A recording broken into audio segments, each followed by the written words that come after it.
Welcome everyone to another Intentional Success Monthly webinar. Today we're going to talk about whether or not organic relationship selling is all you need. And of course, well, you already know by the title that it's not, but it is part of it. I'm going to talk about how that works now in context of the new normal that we're living in. Forgive the term, but we're going to have to say that for a little while. We're in kind of a new normal. So my solution to most things, of course, is process, and I will demonstrate and help you understand how relationship selling and the referral-based marketing that so many of us grew up with. You know, we grew our business by answering the phone. We grew our business by developing relationships. How today that starts to sound a lot like an excuse for not taking intentional steps to grow your business wisely and carefully. So relationship selling without action is, well, basically it's just not going to move the needle anymore. So we're going to talk about that and some of the changes that you need to do that'll get you to the next steps. The whole point of relationship selling is to get you to that next step. We're going to talk about that today. Thanks for joining us. If you're new to this, and there's always some new folks here, I'm Tom Simpson. I'm a business consultant. I work exclusively in the professional live events world. I work with owners and management teams on strategy, process, even day-to-day challenges, but a lot of navigating the changes in the marketplace and the verticals in which you work. So if you need to learn more about that, just check out my website. This webinar is being recorded. Rest assured, I have hit record. We all heard me hit record. Yes, it's still recording. It will be posted by the end of the day. You'll get a follow-up email that gives you the link to that replay page. If you've gotten that link in the past, it's the same page. Check it out a couple hours after this is over, and it will be there. Questions, feel free to post questions at any time in the Q&A box. Use the chat, but I may not see your chat during the event, so a question posted in chat might be lost on me. Drop that question in the Q&A box. Any question on anything, but certainly if it fits the topic that I'm speaking about right now and I can pause and answer it, absolutely I will. That's part of the fun of this. So if you are new to me, what can I do for you? Great. If you're a business owner, everything starts with an honest conversation. There's stuff that we need to talk about. You don't even have to have a reason to call me other than to have somebody to talk to. So just reach out, go to my website, click on Let's Talk, and let's just chat. We probably know some of the same people. We have shared experiences. And some days you just need to talk to someone like that. But you also have goals, which you may or may not be reaching at a pace that you're happy with. You may want to move things faster. We can talk about what's keeping you from doing that. And then how soon do you want to start? Because I do help people move faster towards their goals. Plenty of success stories, plenty of great referrals for you. And I know your industry. So that's the best part of all this. You don't have to explain to me how your crazy industry works. Trust me, I already know. So we can get to doing good stuff really, really quick. Well, let's get on with our topic here.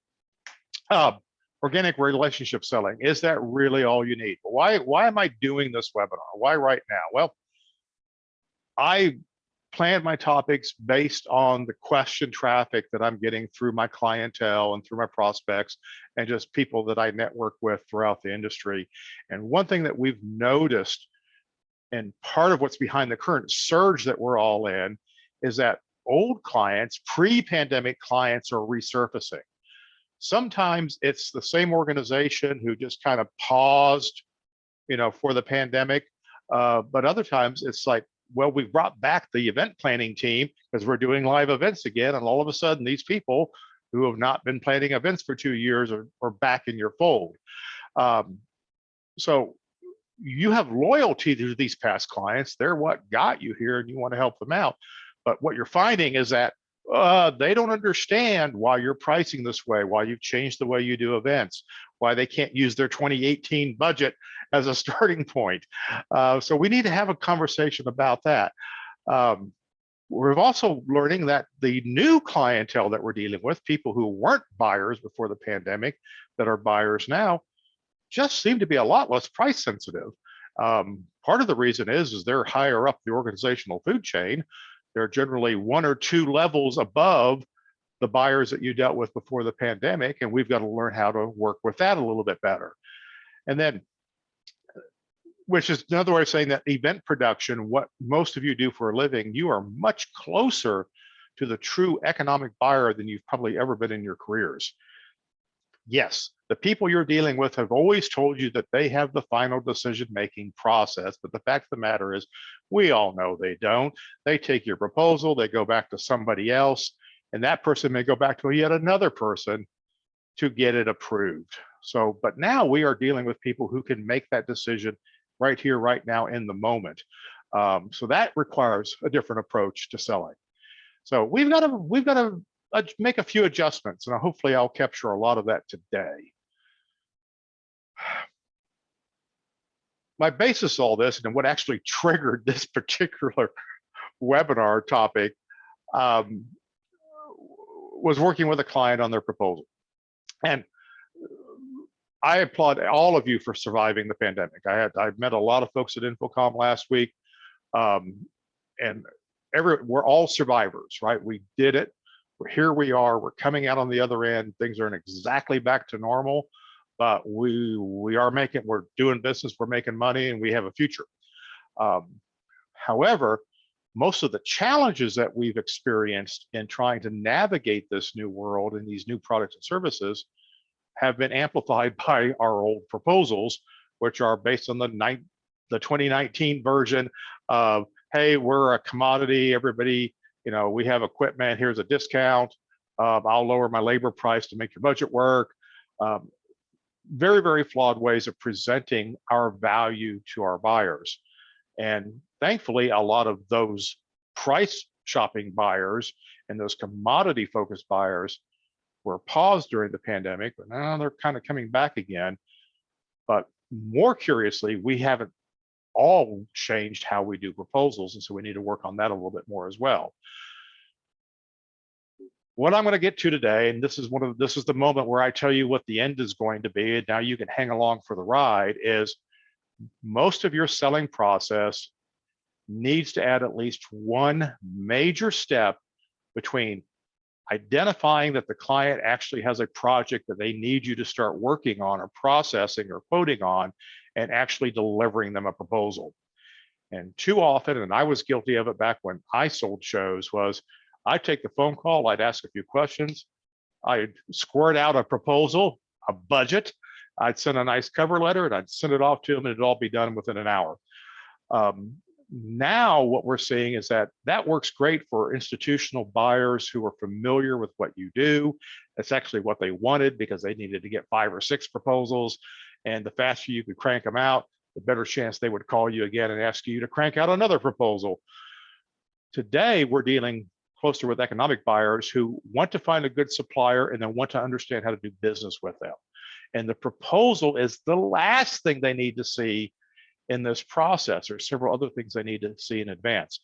So creating that interim step between, we know you have a project and I'm going to ask you a few questions about it, to here's a proposal to do it, which is going to be incorrect, incomplete, just by virtue of the process I just described.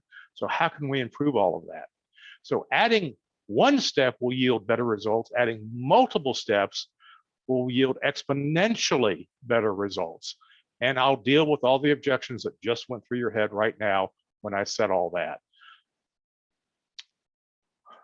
History lesson. I can say most of you probably have heard that there was a gasoline crisis in the 70s. Very few of you probably sat in line at the pumps.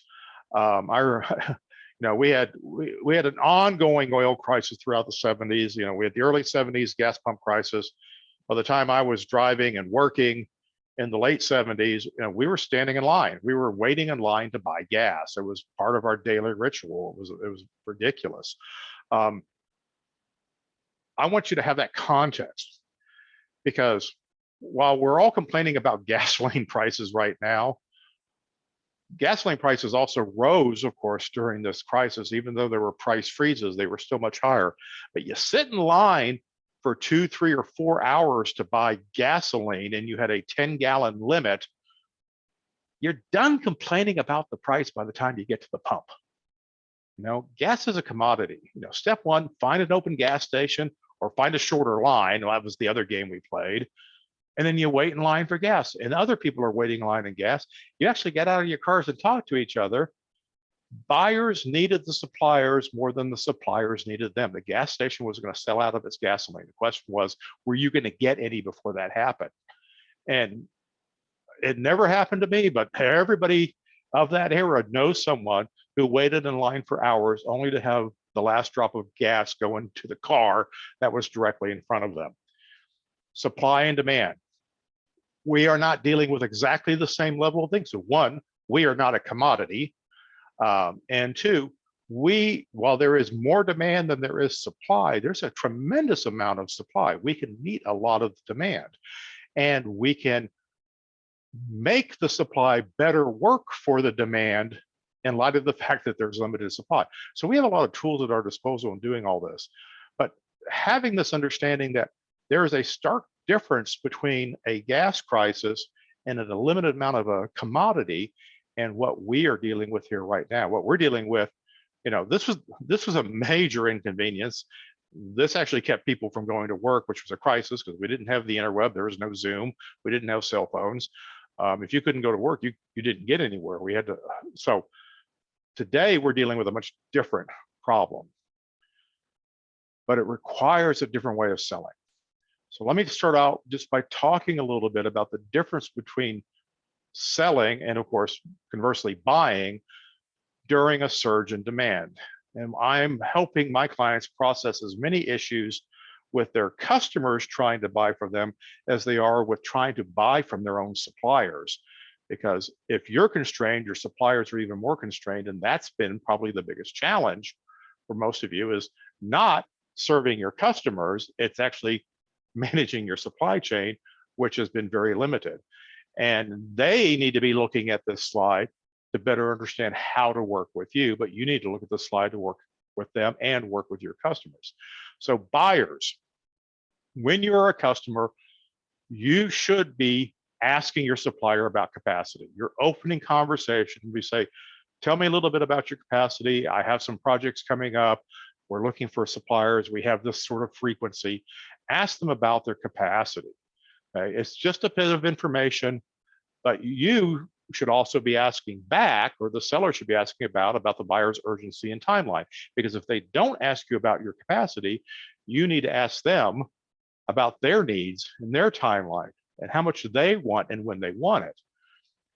But if you learn about the capacity and you get past the capacity conversation, then you can talk about, what are you interested in, the kind of things that I buy? Are you interested in my business? Because I could have capacity, but your business could be of no interest to me. And let's get that settled down sooner.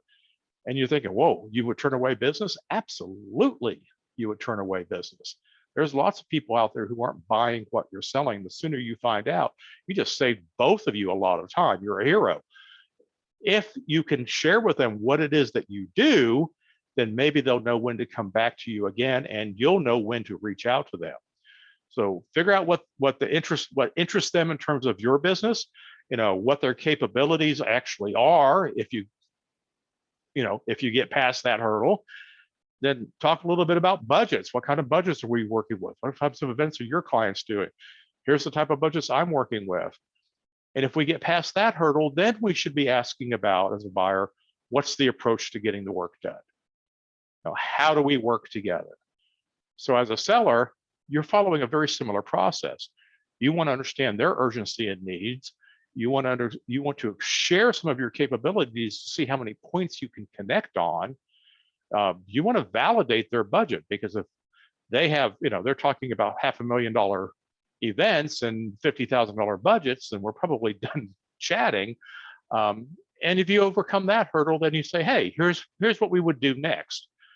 And that's what's really important. That's the augmentation to selling that so many of us are missing, is that key next step in the selling process. And it is not write a proposal. It is, it may not even be talking about the event yet, right? So add these things to your list of conversation elements. I write these things down. I put a sticky note on my monitor so I remember to ask these questions when I'm on a call, because we get caught up in the moment. How human of us, right? Now, I have those of you who have watched me for years and years know that I will dig at relationship salespeople all the time, because to me, a lot of a relationship sales is it's not legitimate. It's not really effective, and it doesn't work. It's not very profitable. Relationship salespeople are very good at looking successful, but they're not always good at delivering successful, highly profitable clients. But you wouldn't know, because relationship salespeople tend to sell their success to their employer, just like they sell their employer to their clients. They're selling both sides of the aisle. And so sometimes the failure of relationship sales to deliver the results that we're looking for is hidden by the accolades of relationship sales. Now, having said all that, relationship sales in and of itself is not bad. These salespeople in and of themselves are not poor performers. We can help them, and process will help relationship sales be more successful. Okay. The key to scalable profit begins with these good sales client relationships. But remember, out-of-date value expectations. Oh, I've had a relationship with this client for 15 years. We need to do this next show at 2018 prices, and then we'll start moving the needle and get the prices back up after that. That's how a relationship salesperson would typically bring an out-of-date, unfavorable opportunity into the fold, tie up your resources at the moment when you least need extra work at low margin. So they are not the enemy. We just need to be more aware of how to manage this process. We haven't taken the step of getting that client's budget back up again. So we'll talk a little bit about how to do that. So relationship selling works when you know how to convert the buyer. In other words, if you hang on to the relationship too long, all the profit starts to milk out of it. You start giving money back. You start making concessions when you don't need to. It's not a business model. Relationship selling is a personal style. Okay, and these individuals, they live in business development and account management, but we also see it in production management. Okay, relationships have changed since the pandemic. Let's make sure our processes are keeping up with it. So let's talk about healthy relationships, right? Healthy relationships between the buyer and seller help both parties. All right, we want that win-win scenario. If I'm going to help the buyer, I need to, right now especially, update them on trends. Do you understand what's going on in the logistics market? Okay, this is going to affect your budget. It's going to affect what you're able to do with your budget for this upcoming event. We have new solutions. This solution means that we can stop doing this and we can start doing this because it's more cost effective, more time efficient, or delivers better results. I can help my buyer by introducing them to other buyers who are like them, because we all understand the value of networking with our peers and learning more market intelligence, learning more techniques, learning more about trends so that we can be more effective at their jobs. Why is this your responsibility? That's the wrong question. Why wouldn't this be your responsibility, right? Help your buyer be more successful. That's going to cement your relationship.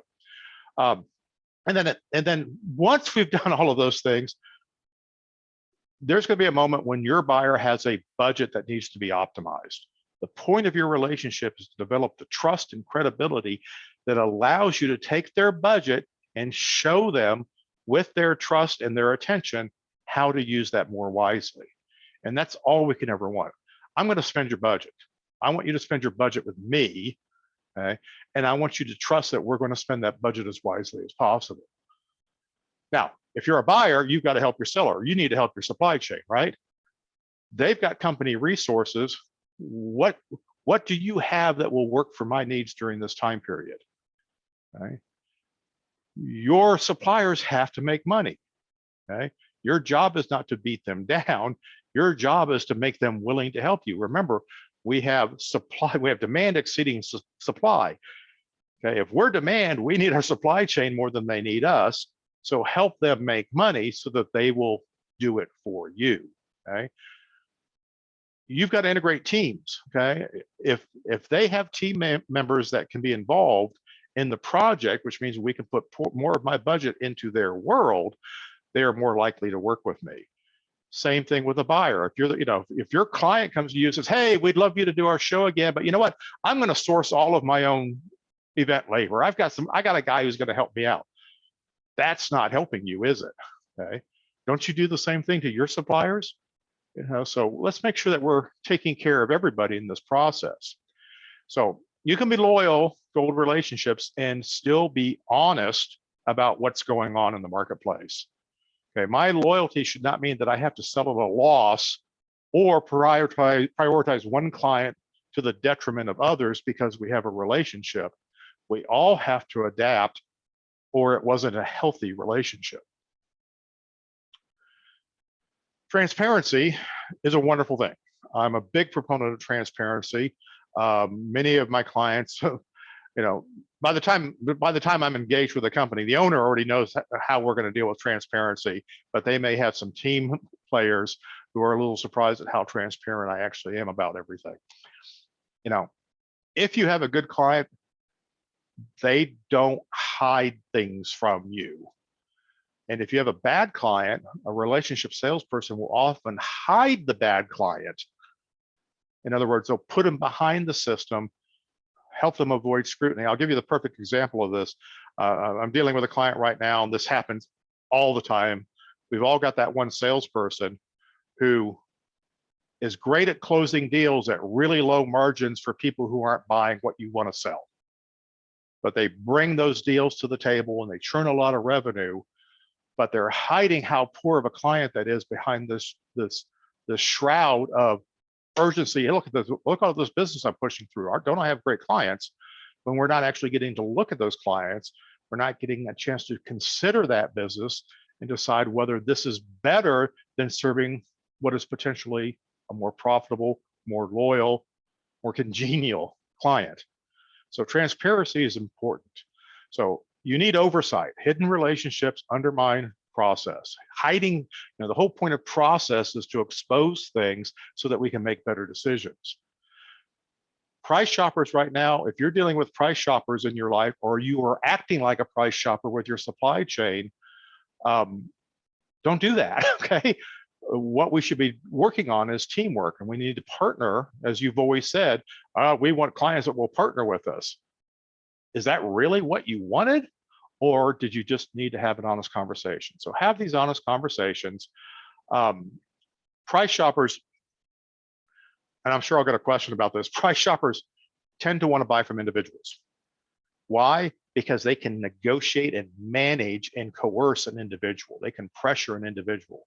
Price shoppers are generally ineffective against organizations because the organization has more tools to push back, and the organization also knows that its supply could go somewhere else for better returns.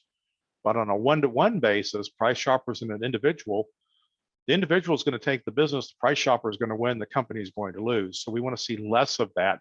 Process is going to help us there. High value buyers, on the other hand, while they may talk to an individual, okay, they want to bypass them and get to the organization. High value buyers work with companies, not individuals. Okay, so listen for relationship language when you're talking with a prospect. As soon as you hear relationship language, it's time to kick the next step in your sales process into high gear. So honest assessments. So if you're in the sales process and you're looking at what you think is a good client because they always pay their bills. Okay, sometimes they're a little late, but they've always paid us. They bring us business every single year. Maybe we don't get all of their business, but we've had this show for years. What's a better client?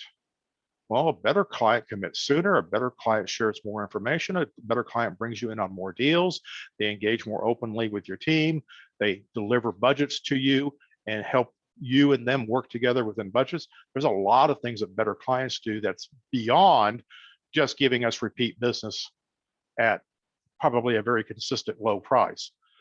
So let's do an honest assessment and then decide how we're going to manage that supply chain. Okay. Now, new relationships take time. Okay. If you, and right now we've had a lot of inbound opportunities. We have this project. Can you guys possibly handle another project? Maybe you could, maybe you couldn't. That's a quick conversation, but that relationship starts at that point. So if this is a new buyer, we need to start a relationship, because yes, we can't help you at this opportunity, but maybe we can help you at the next one. But what I really want is to be part of your organizational solution for event communications, live events, whatever it might be. But you can develop new relationships and connect them to a solution very, very quickly. It takes much less time than you think, even if you're putting steps into the process like I'm going to talk about here in just a second. One-on-one relationships takes too long to establish, right? I'll give you a good example. I got to watch two veteran salespeople interact last week at the show at Infocom, and they both have part of their business, part of their portfolio is selling into the same vertical. One of them is much more successful than the other, and they've been doing it the same amount of time. And the one who's not as successful was just, giving this guy, man, you are killing it here. I don't know how you're so much better at selling in this space than I am. I know because I know both of these individuals and I know both of these companies. And I know exactly why this person is more successful. And the one who's more successful is he sells the next step. The one who's not as successful wants to go from relationship to writing a quote. And they're trying to fast track a sale. That takes years. You could do that 5, 6, 7 years, and you may finally get an opportunity. But if you have a next step that is much less of a commitment and much more conducive to doing business in the future, then you have a much more likely chance of converting that prospect into an opportunity much sooner in the process. It shouldn't take years if your process works. And there's a reason for them to buy from you, and there's a reason for you to sell to them. Teamwork and all the processes I'm going to talk about here involve teamwork. No one person is going to create that perfect relationship and get you an ideal customer that you're going to talk about for years to come. It's going to take a team. It's going to take the village to pull this off, right? So let's design a sales process here, okay? The design of a sales process always starts with the question, what is it you want the customer to do next? I'm going to assume for a moment you know who your ideal customer is. You've got that crystal clear. And when that somebody who fits that profile comes into your pipeline at whatever point they come in, because they don't always come in the way you want them to. They don't always come in the front door. Sometimes they come in through a window or a side door, right? What is it you want them to do next?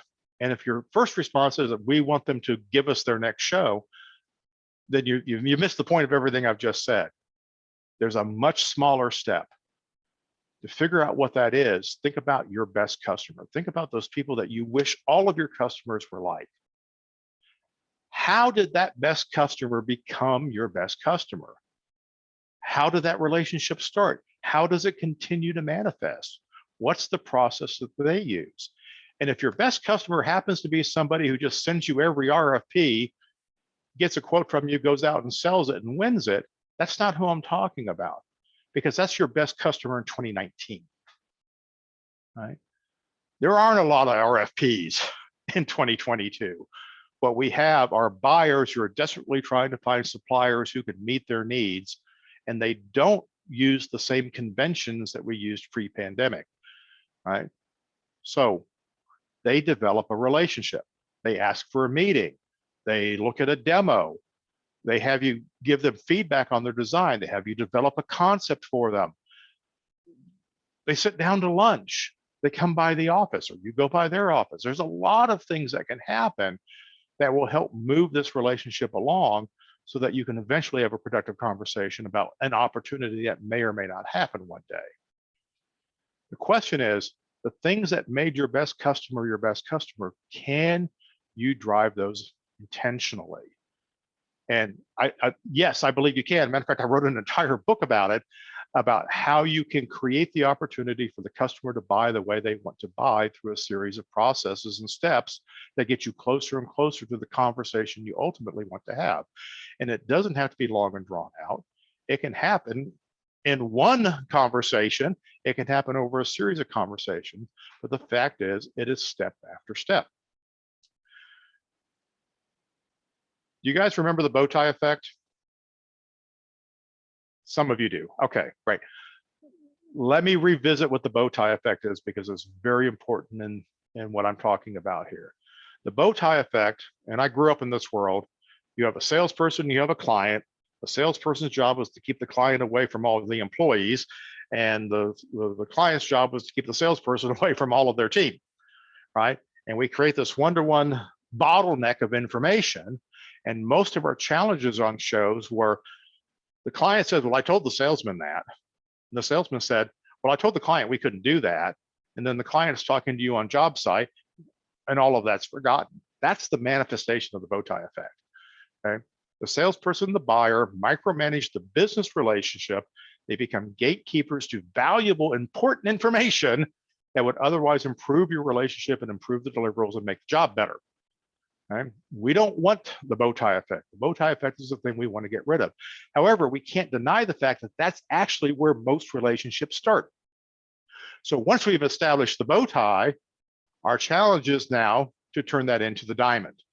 And the diamond is you break that bow tie apart, you put it back together in two different pieces. Now I've got my sales team and I've got the buyer pushing their organizations together, creating interactions that are going to deliver better results, okay? Increase communications, and here's the big benefit, make it harder to separate those businesses. Bow ties are easy to break.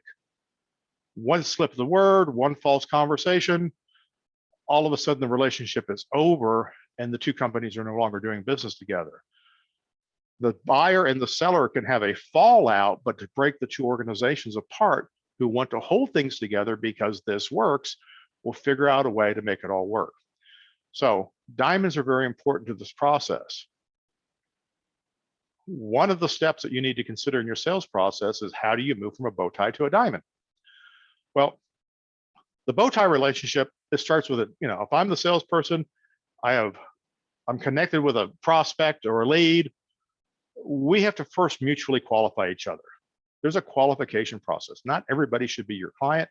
Not every supplier is going to be able to work for me. So do not wait for a project to get started to start making this change. As soon as we have mutual qualification, we can start moving towards the diamond effect, even without a project. I know that's anathema to many of you. You can talk to a customer who doesn't have a job next week or next month or even the next 6 months, right? Set up the next meeting, figure out the meeting that needs to come next, set it up, conduct the next meeting, figure out the meeting that needs to come next, set it up before you finish that meeting, and you keep pushing it out, keeping the relationship going, keeping the discovery going, building a stronger relationship, introducing more and more people on each and every call, okay? And in the diamond effect, the contributions are from the participants.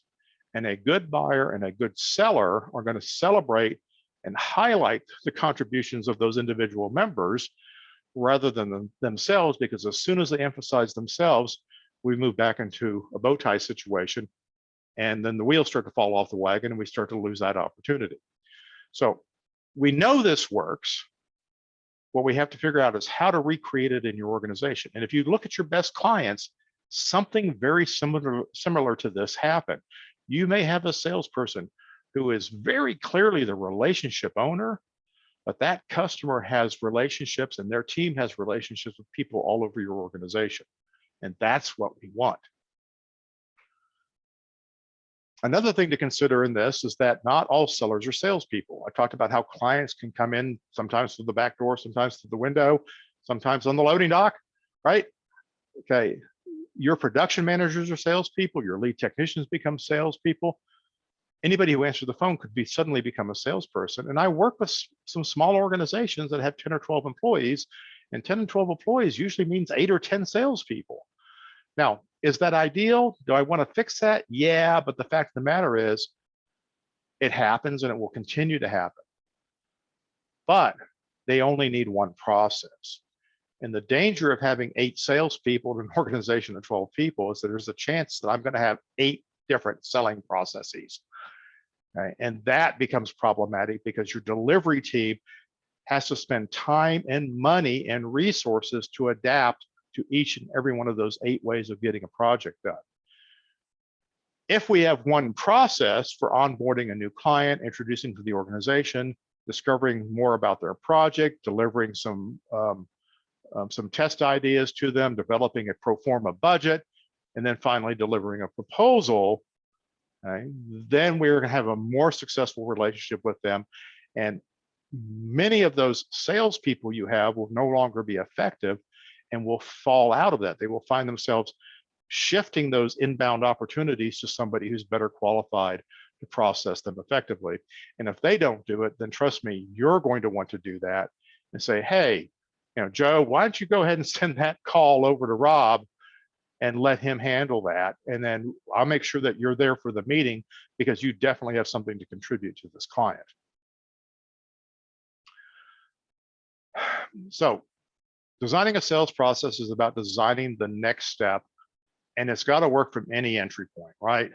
So if you get an inquiry that comes just to the front desk or to whoever happens to answer the phone, you need to define what is the next step. The next step may be I need to connect you to our actual salesperson, or the next step may be I need to schedule a conversation with the client, maybe 1 or 2 others of their people and 1 or 2 others of our people, if the person who's taking the inquiry is qualified to do that, and not everybody will be. So keep that in mind. If you're not qualified to define or interpret what the next step should be, then the next step is to get it to someone who is. An RFP will trigger a next step. And spoiler alert, the next step from an RFP is not a proposal. And it's not necessarily, I'm going to ask you a few questions about your RFP so I know how to write your proposal, because that is also not a very effective next step. And that is not true sales process. Okay? That's going through a transactional process when you don't have any guarantee that you're actually going to get the transaction. So there's a better next step in an RFP process. And here's the thing, not all buyers who are delivering RFPs are going to take the next step that you need them to take, which means you just filtered out an unqualified buyer for your organization. And trust me, right now, you need a lot less unqualified buyers in your life because there's too many buyers out there. So hold the date, project, I've got a problem we're trying to understand. We need a solution for something like this. We don't know when the event is. We don't even know if we're going to do an event. We want to know if this will happen. All of these things can trigger a next step.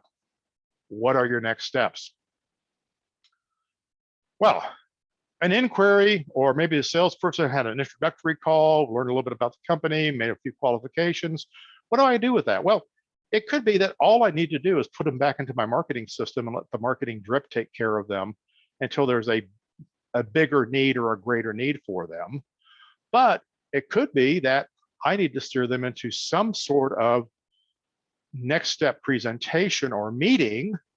And presentations are not always great. Sometimes you want them to feel like it's a collaborative process. I'll tell you more about my company if you'll tell me more about yours. We might call this a capabilities pitch. So I want to maybe schedule them into a capabilities pitch. Maybe the next step is that would be appropriate is some sort of a demonstration. Maybe we need to show you a platform. We need to walk you through some case studies. We have some ideas we want to share with you about how to solve this big thing that started our conversation.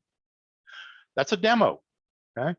What you're demoing may vary, but the fact of the matter is it's a demo. You're going to prepare for it. Discovery meetings are when we have a project that needs some scrutiny. We need to unpack it. We need to talk about it. We need to share some ideas. It's not, we need to extract information to write a proposal. We need to learn enough about what's going on here to ask better questions. And then maybe at the next meeting, next step, deliver some pro forma ideas or solutions. Maybe some trial budgets, maybe some suggestions. Okay. So discovery is another valuable meeting. Now, if you're in a capabilities presentation, you need another meeting, right? Well, you're going to schedule some sort of follow-up. It might be that demo, Okay, there may be something, hey, we can do this. The client goes, oh, well, we wanted to do that. We need to know more how that would work. What would be our attendee experience? Let's put something together for you. Can we schedule that next week? It may be, we do have a project to talk about. So there's lots of things that you can schedule next after just giving it capabilities.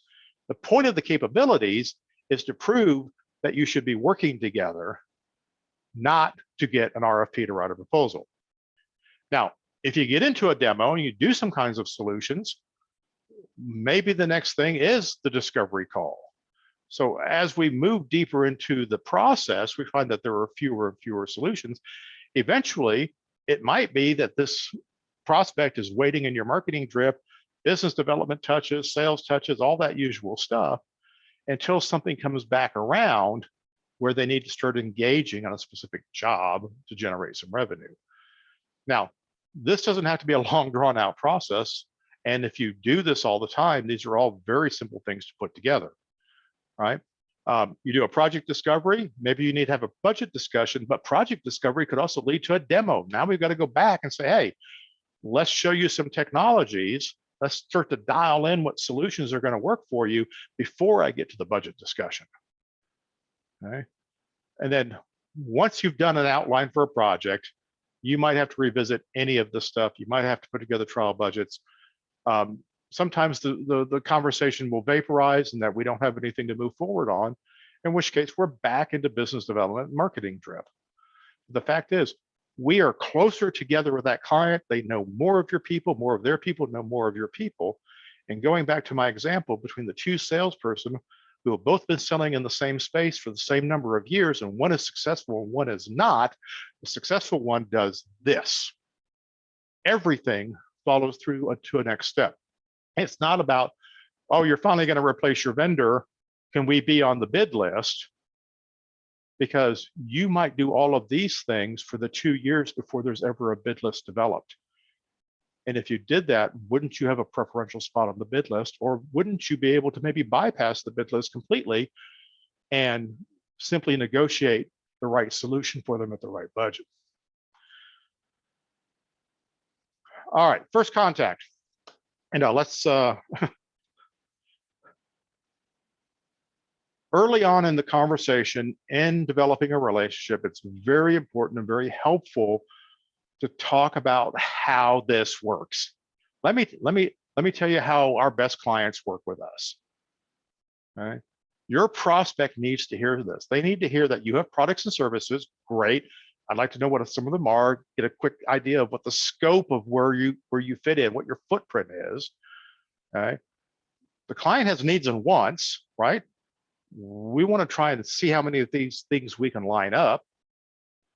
The less I have to guess about what you need to buy, and the less that you have to guess about what I can do for you, the more time both of us have to make better choices. You can spend more time shopping if I'm not a good fit. I can spend more time helping you if I'm not guessing at what you want. That's how relationship works. This is that transparency I'm talking about.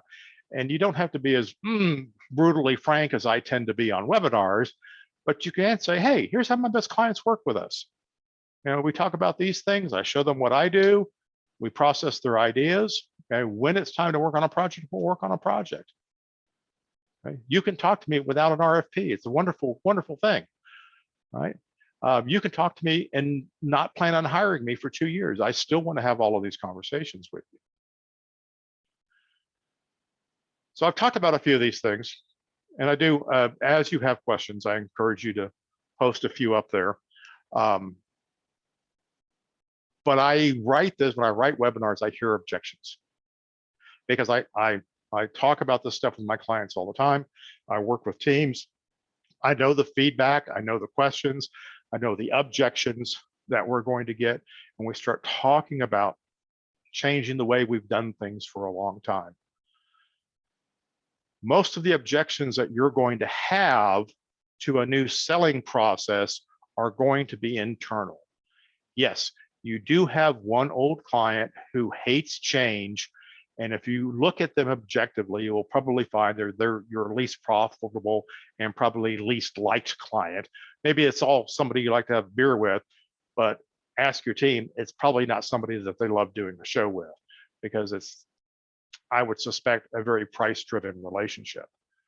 So qualified buyers, particularly the buyers we're seeing in 2022, have no objections to a stepped process. They have no objections to sharing their budget if they know what it might possibly be. They're very open to hear budget ranges and going back and see if they can make that kind of budget work so that they can figure out how to work with you. It's a very different buying cycle that we're in. But I hear you. You don't have the time, okay? I'm busy doing shows. I'm the salesperson, but I also call the show. I got to manage the crews, you know. I don't have time for all of this. Owners are telling me they don't have time because they're out there doing shows right now. And trust me, it's for lack of things that they should have done before, okay? The time that you're spending right now, that time that you don't have, that you're spending holding the customer's hand, fixing misunderstandings, apologizing, and retooling deliverables, in other words, working on a project, a lot of those problems go away when you do a better job of onboarding a new client. And good onboarding on a new client, a good measured relationship building sequence eliminates most of the confusion and most of the disagreements in delivering the project. You'll have a much better basis for understanding. Your scope of work will be much more on point.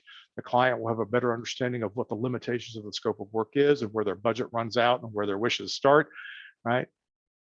All of the next steps I'm talking about is where you need to be investing time in the future to start relieving yourself of this extra work and delivery.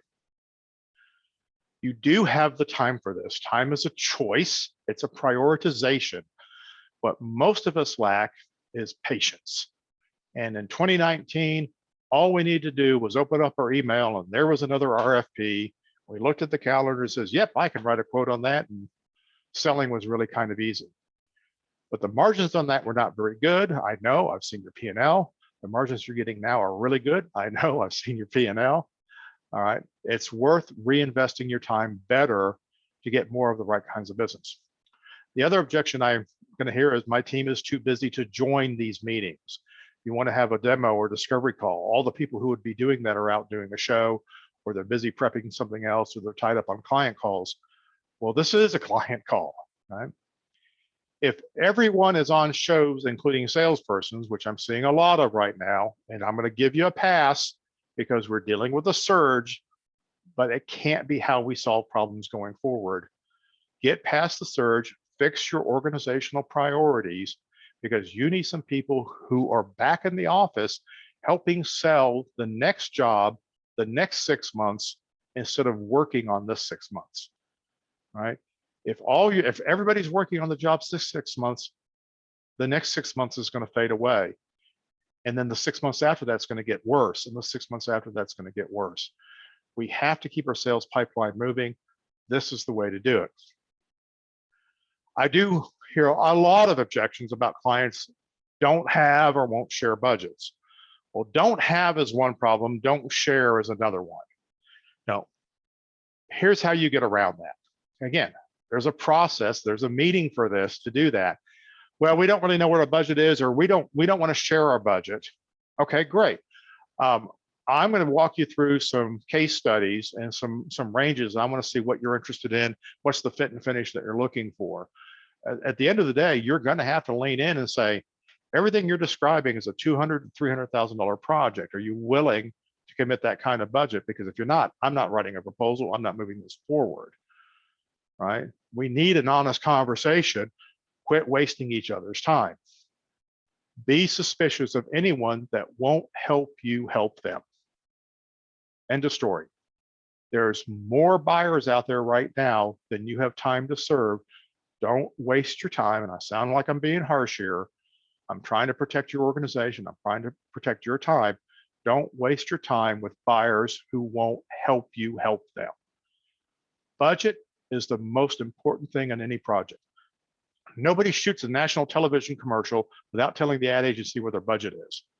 Ad agencies do not guess at budgets. You tell me you want $1 million you have $1 million for a Super Bowl commercial. I said, it's fine. We can produce you a commercial for $1 million. Now, what are you going to buy commercial time with? Okay. It all starts from the budget. Well, you can't buy a Super Bowl commercial with $1 million, much less have one produced. The buyers you're dealing with now, remember, they are closer to the economic buyer, if not actually the economic buyer. They're closer than ever before. Understand this far more than the institutional buyers, the procurement agents, the middlemen that you were dealing before, who were tasked with going out there and beating up suppliers for a good deal. And yes, you have old customers. They have old ways of buying. I appreciate your loyalty. I have old clients. I understand this. There's nothing disloyal to them about improving what you do. And when they play the loyalty card saying, hey, look, I've been your client for a long time. I said, and I've been your supplier for a long time. I'm improving what I do. Here's how it will help you. Remember, loyalty goes both ways. If your job is to be loyal to them, but their job is not to be loyal to you, there's something out of whack here. And many times our old customers who won't adapt, who won't move forward, who won't accept the new way of putting a proposal together, who reject your pricing paradigms, who basically tell you, well, you've got to do it for this, or I'll take my business elsewhere. Well, one, there's nowhere else for them to go right now. Two, that's disloyalty. So let's be honest about that. Help them understand that you are really trying to help them. So how do you get started in all this?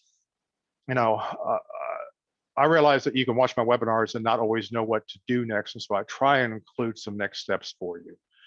To better get your head around the opportunity that's in front of you, I recommend you do this. One, analyze your top 20 customers now compared to your top 20 customers in 2019. Look at the profitability as sold. Look at the projects you sold, and not profitability as delivered, because we know how a project is delivered is directly relational to how busy you were at the time and where you decide to push sub-rentals and where you outsource and all that kind of stuff. Look at the profitability as you sold it. Who is willing for you to make a fair profit? Okay. How easy are these top 20 to do business with? Rate them, rank them, give them a 1 to 10 score. And how open are they to ideas and solutions? Are they willing to accept substitutions? Do they trust you to do the right thing? Okay. Rank that. Now, how are you looking at your business? Who are your good customers? And how do these good customers want to do business with you? Now, review the steps that get those good customers, and there's going to be 5 on your list. If you're looking at your top 20, there's 5 that you're going to go, oh my goodness, I didn't realize what a great customer this was. How did they get to be great? What did we do? How many meetings did we have? Who attended those meetings? What's the process they went through? How did we earn their trust? Okay. Ask that client for their opinion on building relationships. What could you guys do better? What peers does that buyer have in their industry or in their organization that also wants that relationship? Can they introduce us to them? Can they tell us how to do it better? And then take this verified information, not the feelings that people have. Take this verified information and weigh that against your feelings and see if this is not really worth your while. And why? Well, the goal. The goal in all of this, my goal for you, is that every lead or opportunity that comes your way gets vetted with the right criteria. We want to line up with the right kinds of buyers who want to buy the right things at the right value, want to have the relationship that works for all of us, and we want long-term, right? Nobody wants a short-term relationship, okay? You want to make sure that in this process, your highest priority leads are going to get escalated. They're going to get that meeting. We're going to do the capabilities pitch. We're going to drop what we're doing and get the owner in front of them if that's what it takes. You want to have every qualified opportunity trigger a team response. It doesn't mean that all hands can be on deck. Okay? It just means that the team that responds to client opportunities is available when there's a good opportunity there. How do we change our internal process and our prioritization and our scheduling to allow this to happen better? And in doing all of this, you're going to optimize profit and time. You're going to spend less time to make more money, and who the heck doesn't want that? So Woo! Another fun one. So once again, I filled an hour. Looking forward, post some questions in here. I'll do a few housekeeping notes. Hey, everyone we got a pretty good crowd today for as busy as all of you guys are. So pop some questions in there, or feel free to send them to me afterwards.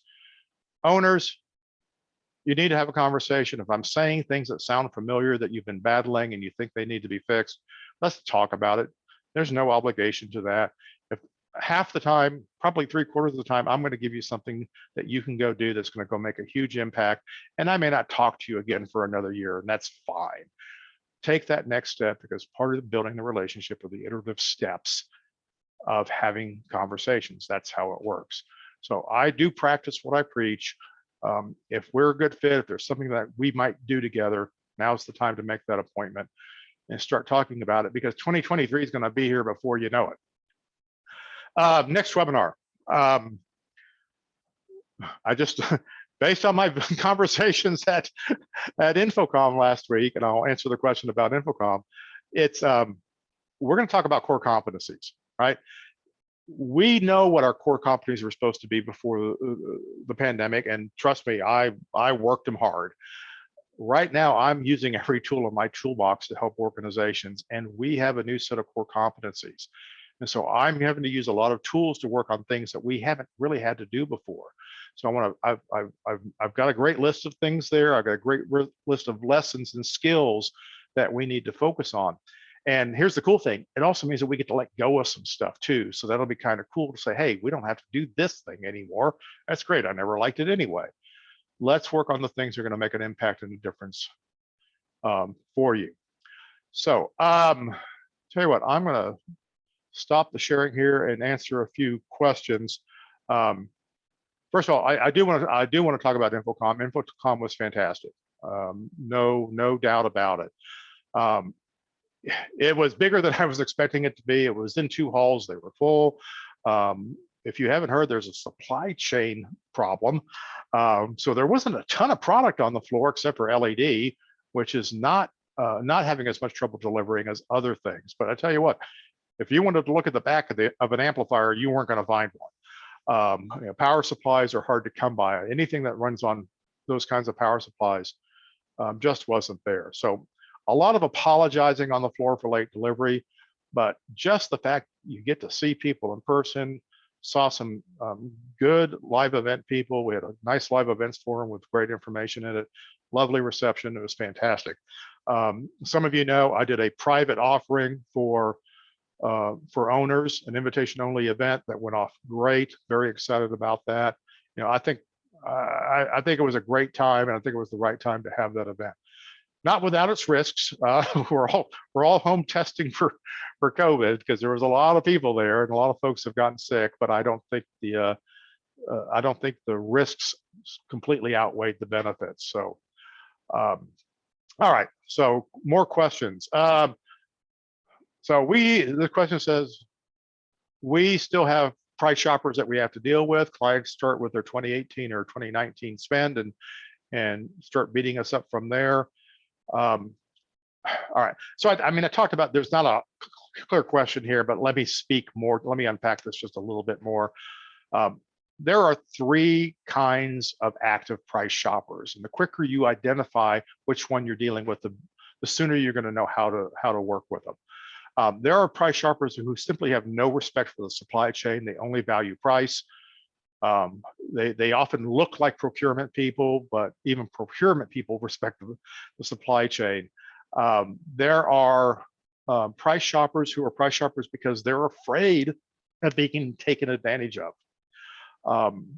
And it's just a fear thing. They think that's the only way to deal with their fear, is to focus on something that looks controllable, which is often price. And then there's the third type of people who are told to price shop for whatever reasons. And if they were told to price shop, they are not actually the real buyer. And that's a very important thing to understand. A lot of price shoppers are not buyers. They're actually agents for someone else, and they don't have the authority to stop being that. But there's also that fear of missing out. There's that fear that I didn't get a deal and somehow that's going to reflect poorly on me. That if you make too much money on me, you're not going to respect me. So these are all things, these are trust issues that you have to work out, but figure out which one they are. People who don't value the supply chain, my advice is very simple: figure that out as quickly as you can, thank them, and move on. Right? Other people just need to be educated. They need that conversation.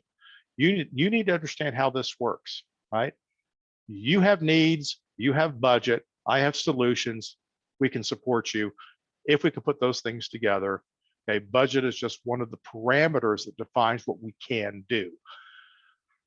I know I'm over time here. One more question, because I like this question. Customers are checking prices and comparing. It is uncomfortable. We lost a job because our trucking was too high and it was a pass-through cost. So I passed through trucking and the client still freaked out. So again, client education is key here. 2019 money won't buy anywhere near the same event today in 2022. They need to know that everything costs more. I can make it manifest anywhere in your proposal that you want. Do you want pass-through pricing? I can show you what things actually cost, or I can tell you how far your money can go. So don't apologize for facts, apologize for the bad news. I got bad news for you, but here are the facts. Show them how to use what they have more wisely. And the good news is you're not dealing with a price shopper here. Somebody who checks prices and compares is not necessarily a price shopper. Okay, they're a trust shopper. They sound like a loyal customer that deserves your patience. It's a cry for help. Take some extra time with them, help them understand how everything works. It'll come out okay. So thank you once again, everybody, for being here. It's always a pleasure. I look forward to this every month. I will see you next month. We'll have some more fun and games. In the meantime, keep selling, keep doing a good job, take care of those clients, take care of each other, and we'll see you soon. Bye.